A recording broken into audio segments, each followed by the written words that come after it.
네, 안녕하십니까. 오늘은 황건적 5번째 이야기입니다.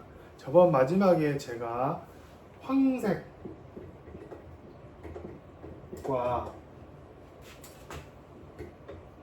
황건적 그리고 국색, 왜 황건적이라 불렸어요?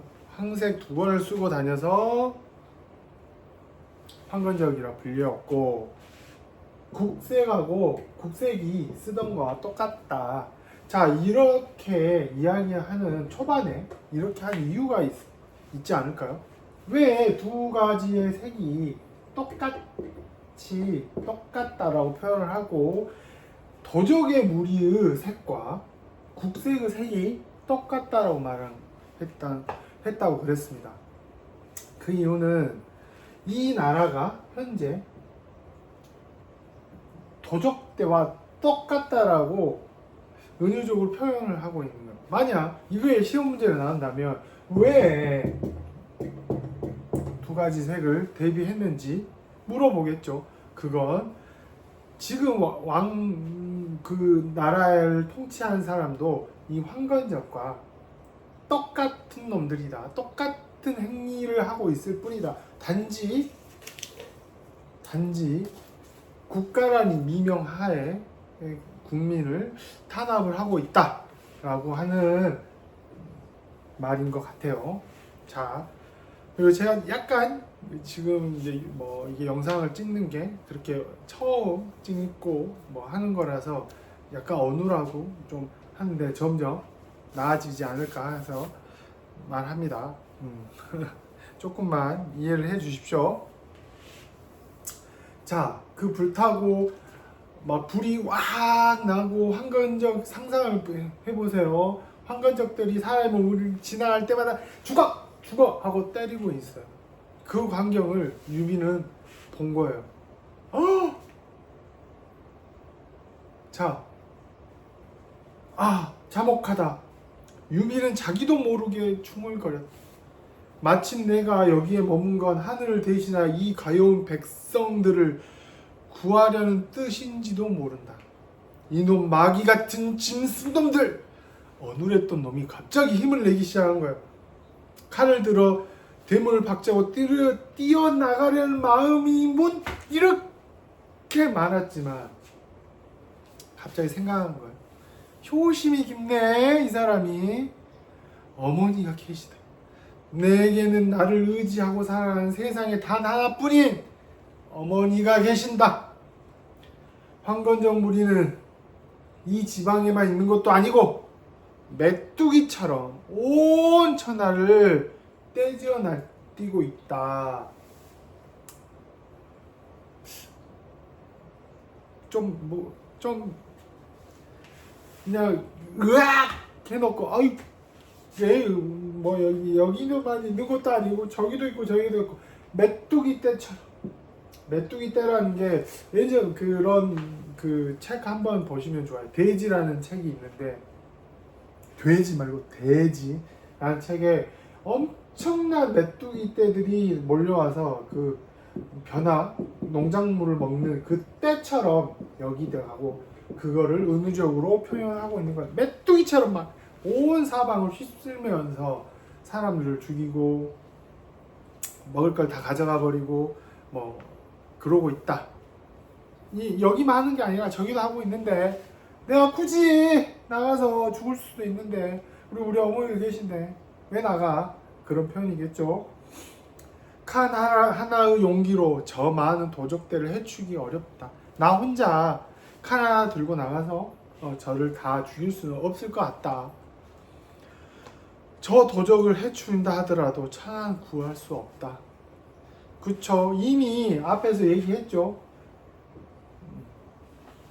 못 구한다. 그렇다. 오늘도 황야의 하늘에 맹세하지 않았는가? 유비는 눈을 감고 뒷문을 빠져나간 뒤 진흙 같은 어둠을 가로질러 드디어 마을에 떨어진 산 어디에 다다랐다. 이쯤이면 되겠지. 이쯤이면 되겠지. 없지. 지금 이런 상황이에요. 땀을 흘리고 돌아보니 다 타버린 마을이 아득한 광야 끝이 모닥불보다 작은 불씨로 보일 뿐이다. 멀리서 보니까 그런 표현을 하고 있습니다. 허공을 우르러 흰 무지에 성운이 떨어진 우주와 비교해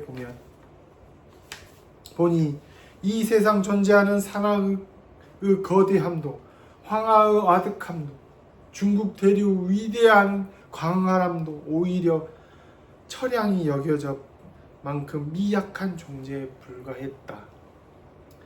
하물며 인간의 미약한 일개 나 하나 따위야 유비 자신의 무력함을 한탄했다. 그렇죠. 자기가 혼자 나가서 싸우자 나갔는데 어머니 때문에 나왔고 진흙 같은 어둠에 불쑥을 해짓고 나왔더니 짝이에 불씨맛도 못한 작게 보이고 좀 한탄하고 있는 겁니다. 아니다. 근데 한탄하는가 동시에 아니다. 그렇지 않다. 인간이 있는 연후에 우주가 존재하는 것이고 인간이 없는 우주는 허공일 뿐이다. 인간은 우주보다 위대하다. 아니 얘는 왜 싸우려 가야 했다가 뒤로 물러서고 어머니 때문에 그럼 막 갔다가 허무함을 느꼈다가 아니 우주에 내가 없으면 뭔 소용이 있겠어. 좀 우유부단하다 표현까지 들어가야 할까요? 유비애한테 이거는 한번 뒤에 가보시죠. 좀 우유부단 한번 봐보죠. 이거는 약간 내가 보기에 그 감정에 되게 치우친 사람 같지는 않지만 아직 자기가 힘이 미약한 거에 대해 한탄을 하면서 괴로워하는 것 같아요.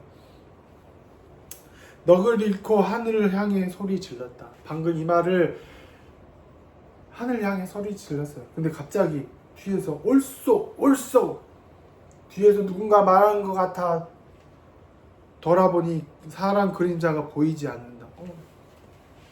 내가 헛걸 들었나? 다만 숲 그늘 속 공자가 한 기가 있었다.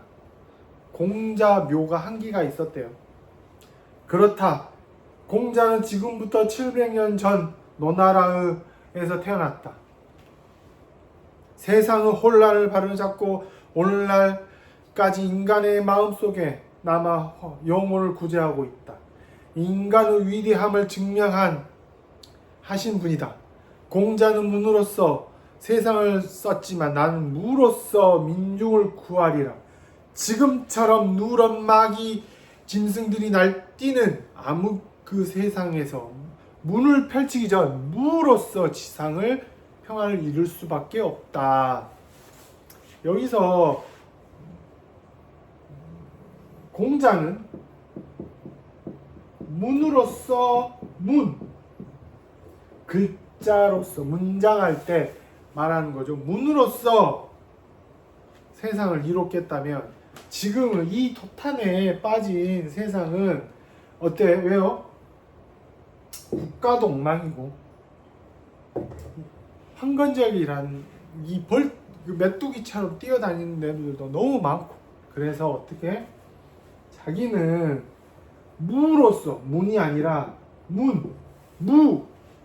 힘으로 칼로서 세상을 바꾸겠다라고 맹세를 하고 있는 거예요. 근데 망감이 교차한 유비는 주변에 사람이 없는 줄만 알고 사당을 향해 맹세하듯 저도 모르게 우렁찬 목소리를 했다.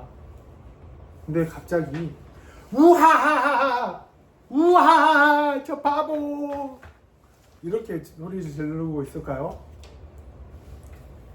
하하하하하 사당 안에선 큰 소리로 웃는 자들이 있었다. 깜짝 놀라 일어서려 하니 사당은 문을 박차고 벼랑간 표범처럼 뛰쳐나온 남자들이 유비의 뒷덜미를 움켜잡았다. 아니 호기롭게 외쳤는데 도망가려. 무로써 자기는 평화를 지키려고 하는데 도망가려 했단 거야. 그죠?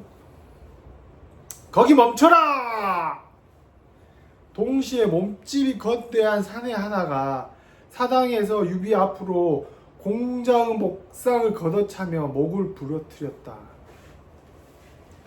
공자의 목상을 빵 차버려서 목을 부러뜨려버렸다. 바보 같은 녀석, 이 물건이 내 놈을 고귀하다느냐?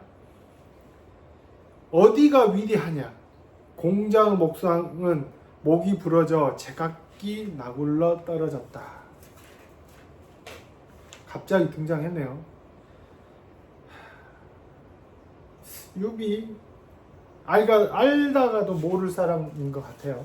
자, 오늘은 여기까지 10분 삼국지였어요. 제가 좀 더 조금씩 나은 모습을 보여드리려고 노력을 하도록 하겠습니다.